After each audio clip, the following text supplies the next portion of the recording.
Herzlich willkommen zu einer weiteren Folge von Nobbys Kochstunde, meine Freunde. Und wir machen heute einen richtig leckeren, einfachen Rinderbraten. Und der geht so richtig schnell, weil wir verwenden einen Schnellkochtopf. Aber nicht nur einen Rinderbraten machen wir, sondern wir machen auch noch Kartoffelknödel dazu. Und Vorbereitung ist natürlich alles. Und deswegen schnippeln wir jetzt erstmal die zwei Gemüsearten, nämlich Zwiebeln und Möhren. Die geben wir nachher mit in den Schnellkochtopf. Aber eine habe ich noch vergessen, und zwar eine Knoblauchzehe kommt auch noch hinein.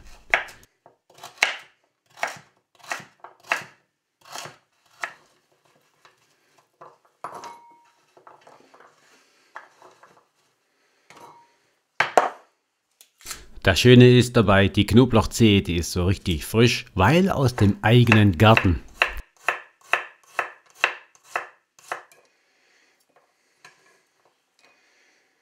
Wie schon angekündigt, wir machen Kartoffelklöße und diese Kartoffeln, die habe ich vorher gekocht. Da sie ja jetzt noch schön warm sind, kann man sie jetzt natürlich auch noch besser schälen und das mache ich jetzt auch hiermit. Später werden sie dann durch eine Kartoffelpresse gedrückt, aber wie schon gesagt später. Jetzt bereiten wir noch das Fleisch vor. Das trocknen wir ab und salzen es ein und gleich danach geben wir es dann zum Anbraten in den Schnellkochtopf.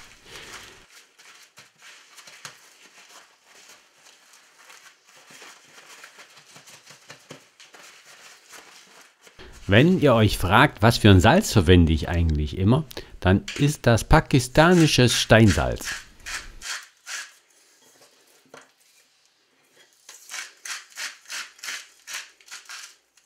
Ich versuche natürlich das Fleisch ringsherum einzusalzen. In den Schnellkochtopf gebe ich dann etwas Kokosöl hinein und das kann man ja auch richtig hoch erhitzen.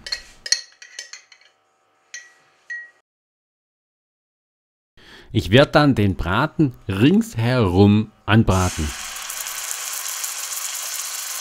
Jetzt aber nicht, um Poren vom Fleisch zu schließen, weil Fleisch hat keine Poren. Das ist ein Mythos. Wer das jetzt noch in seinen Kochschulen weitergibt, der hat einfach gelogen. Fleisch hat keine Poren und deswegen kann man sie auch nicht schließen beim Anbraten. Aber so ein ringsrum angebratenes Stück Fleisch, das sieht schon gut aus.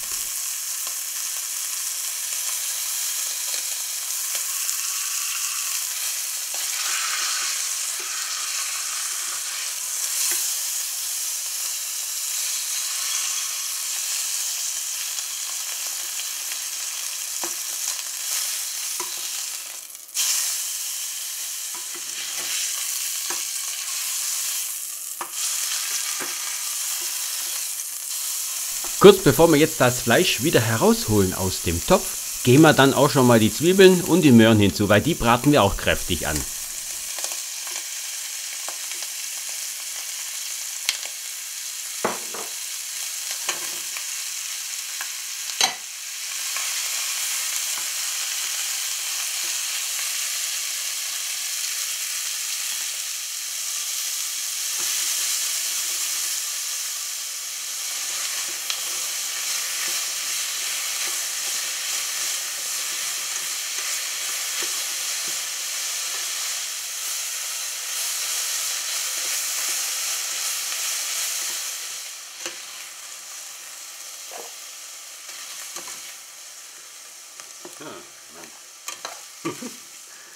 Wenn wir jetzt das Gemüse richtig schön angebraten haben, holen wir auch das wieder heraus, weil jetzt rösten wir Tomatenmark an. 2 Esslöffel. Und das natürlich bei hoher Hitze. Und das heißt natürlich, das Tomatenmark wird am Boden ansetzen. Das wollen wir. Wir wollen ja Röstaromen in unserer Sauce haben.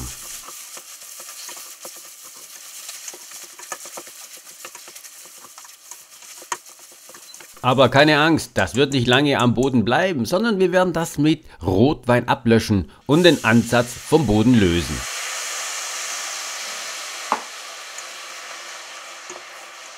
In diesen Soßenansatz geben wir dann wieder den Rinderbraten hinein, das Gemüse und wir füllen mit Brühe auf.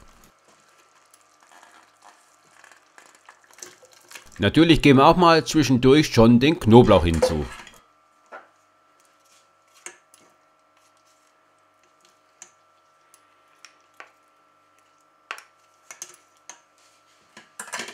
2 Lorbeerblätter mache ich wegen der Bekömmlichkeit auch noch hinzu. Dann schließen wir den Schnellkochtopf. Dann kochen wir auf höchster Stufe, die höchste Stufe, die der Schnellkochtopf zulässt. Bei 1 Kilo Rindfleisch kochen wir das Ganze für 45 Minuten. Bei über 1,5 Kilo Rindfleisch kochen wir das Ganze ca. 55 Minuten. Und die Zeit reicht aus, um die Kartoffelknödel vorzubereiten und fertig zu machen. Also, wir pressen dann die Kartoffeln durch die Kartoffelpresse in eine Rührschüssel. In diese Rührschüssel geben wir nachher noch Mehl, Stärke und Salz hinzu.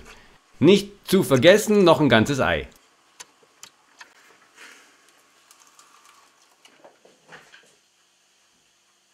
Das Mehl und die Stärke können wir vorher schon mal zusammen durchmengen.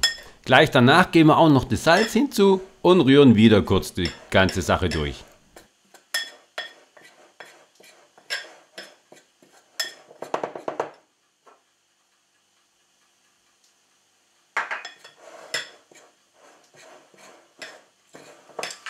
Klassisch gesehen darf natürlich die Muskatnuss auch nicht fehlen. Und da reiben wir einfach mal eine Prise in die Kartoffeln hinein.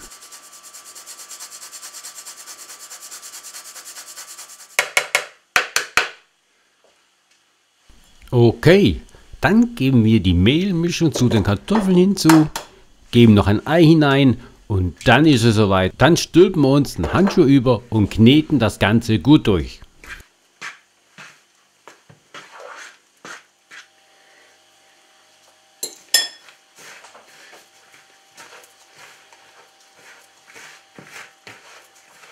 Wer möchte, kann natürlich eine Maschine verwenden, aber ich nehme immer die Hand dazu. So habe ich immer ein Feedback, wie homogen das Ganze jetzt ist.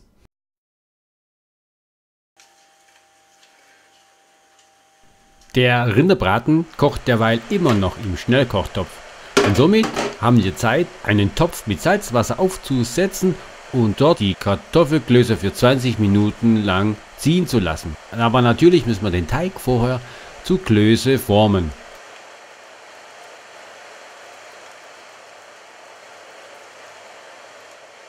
Ihr müsst aber auch bedenken, dass die Klöße nachher noch im Wasser aufgehen werden. Sie werden nachher an der Oberfläche, an der Wasseroberfläche schwimmen. Aber haltet bitte die 20 Minuten ein, damit auch die Klöße im Innern gar sind.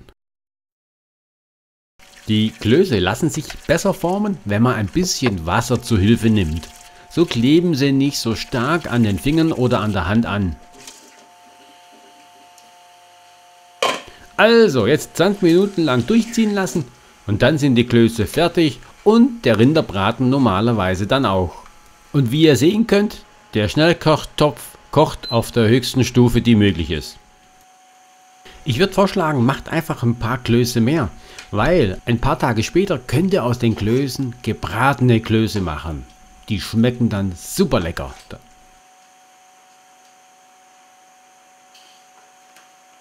So, nun ist es soweit. Jetzt ist auch der Rinderbraten fertig. Nach der Abkühlphase, die jeder Schnellkochtopf braucht, können wir dann auch mal den Deckel jetzt aufmachen.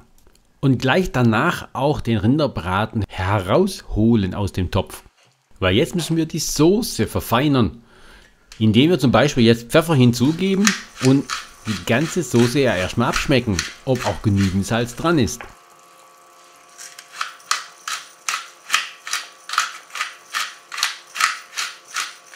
Weiter müssen wir diese super leckere Soße auch noch verdicken.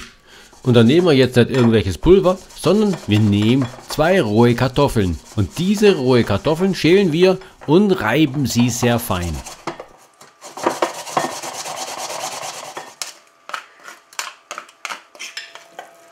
Und diesen Kartoffelmus geben wir in die kochende Soße hinein. Und sofort wird sie andicken.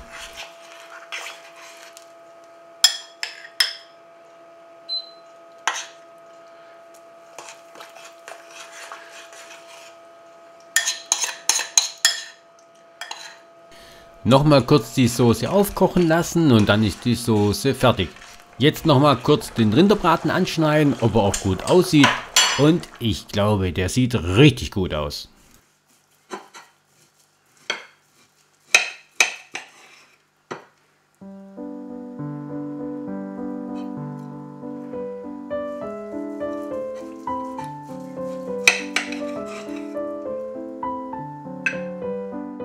Was mir natürlich auch besonders gefällt, ist, dass er schön saftig ist. Also, da werden wir mal schön auftischen. Dann nehmen wir die Soße mit dem Gemüse, dann machen wir die 2 Scheiben auf den Teller, 2 Klöße, 2 Kartoffelklöße und Rotkraut. Das ist für mich das typische Essen, wenn ich einen Rinderbraten essen möchte.